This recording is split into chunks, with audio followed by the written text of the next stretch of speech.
उपराष्ट्रपति चुनाव की सरगर्मियां तेज हो गई हैं। आपको बता दें कि एनडीए और यूपीए अपने दोनों कैंडिडेट्स को लेकर मैदान में उतर चुके हैं और इस बार ये चुनाव क्षेत्रीय और राजनीतिक समीकरणों के कारण बेहद रोचक हो गया है। इंडिया गठबंधन ने सुप्रीम कोर्ट के पूर्व जज बी सुदर्शन रेड्डी को अपना उम्मीदवार घोषित किया है, जो आंध्र प्रदेश के रंगारेड्डी जिले से ताल्लुक रखते हैं। दूसरी ओर राष्ट्रीय जनतांत्रिक गठबंधन यानी कि एनडीए ने महाराष्ट्र के राज्यपाल और तमिलनाडु से आने वाले सीपी राधाकृष्णन को मैदान में उतारा है, यानी कि दोनों ही कैंडिडेट्स का नाता दक्षिण से है। दोनों उम्मीदवारों के क्षेत्रीय मूल ने इस चुनाव को दिलचस्प मोड़ दे दिया है और इससे एनडीए और इंडिया गठबंधन के सहयोगी दलों के सामने धर्म संकट भी खड़ा हो गया है। कैसे, ये आपको बताएंगे। इंडिया गठबंधन की रणनीति ने एनडीए को मुश्किल में डाल दिया है। सुदर्शन रेड्डी को उम्मीदवार बनाकर गठबंधन ने आंध्र प्रदेश की राजनीति में नया समीकरण बनाया है। आंध्र प्रदेश में सत्ताधारी तेलुगु देशम पार्टी यानी कि टीडीपी और विपक्षी यानी कि वाईएसआरसीपी दोनों के लिए ये फैसला चुनौतीपूर्ण है। टीडीपी एनडीए की अहम सहयोगी है। उसके प्रमुख और मुख्यमंत्री एन चंद्रबाबू नायडू अब क्षेत्रीय गौरव और गठबंधन की वफादारी के बीच फंस गए हैं। अपने प्रदेश से आने वाले यूपीए कैंडिडेट रेड्डी को समर्थन दे या फिर अपने एनडीए के कैंडिडेट को समर्थन दे। आपको बता दें कि सुदर्शन रेड्डी के आंध्र प्रदेश के होने के कारण टीडीपी पर अब दबाव तो बढ़ गया है। वो अपने राज्य के नेता का समर्थन करे या ना करे। और दूसरी ओर वाईएसआरसीपी प्रमुख जगन मोहन रेड्डी पहले ही रक्षा मंत्री राजनाथ सिंह से बातचीत के बाद एनडीए उम्मीदवार राधाकृष्णन के समर्थन की घोषणा कर चुके हैं। लेकिन सुदर्शन रेड्डी के मैदान में उतरने से उनकी भी स्थिति अब जटिल हो गई है।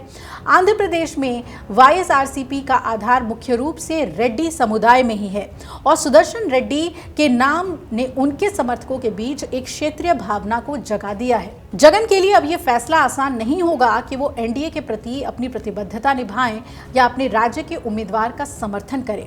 उधर एनडीए की रणनीति भी तमिलनाडु के समीकरणों पर ही आधारित है।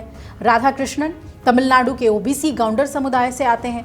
उनको उम्मीदवार बनाकर बीजेपी ने डीएमके को असमंजस में डालने की कोशिश की है। हम जानते हैं डीएमके इंडिया गठबंधन का हिस्सा है और उसके लिए राधाकृष्णन का तमिल मूल एक चुनौती थी, क्योंकि तमिल गौरव उनके लिए बड़ा मुद्दा है। हालांकि डीएमके ने सुदर्शन रेड्डी के समर्थन का फैसला किया है, जिससे कि ये तो साफ हो गया है कि वो गठबंधन धर्म को प्राथमिकता देंगे।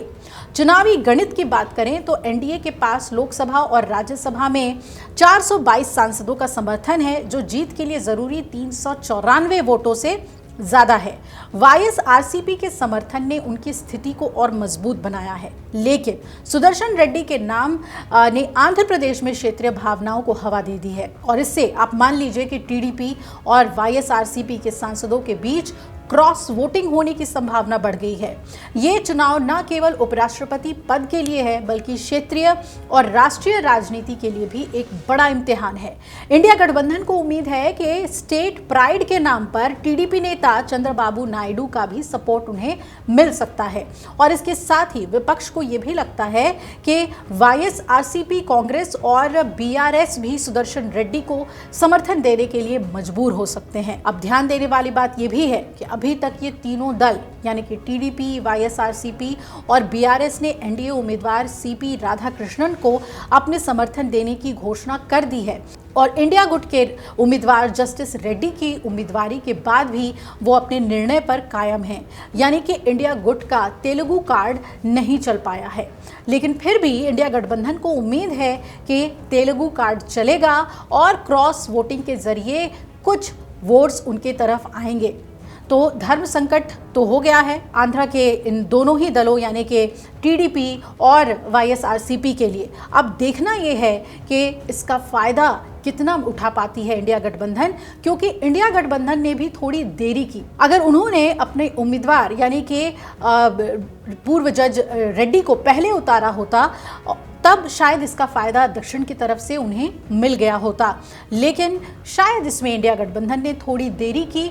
और हम सभी जानते हैं कि विपक्ष का जो कैंडिडेट होता है वो एक सांकेतिक कैंडिडेट ही होता है, क्योंकि नंबर गेम अगर हम देखें तो वो पूरी तरीके से एनडीए के पक्ष में है। लेकिन अगर क्रॉस वोटिंग भी होती है तो इसे इंडिया गठबंधन के सियासी चाल के तौर पे हम देख सकते हैं और इसमें वो कितने सफल होते हैं ये तो वोटों से ही पता चलेगा। अगर आप ये वीडियो YouTube पर देख रहे हैं तो हमारे चैनल को सब्सक्राइब कर बेल आइकन दबाएं और Facebook पर देख रहे हैं तो हमारे पेज को लाइक करें।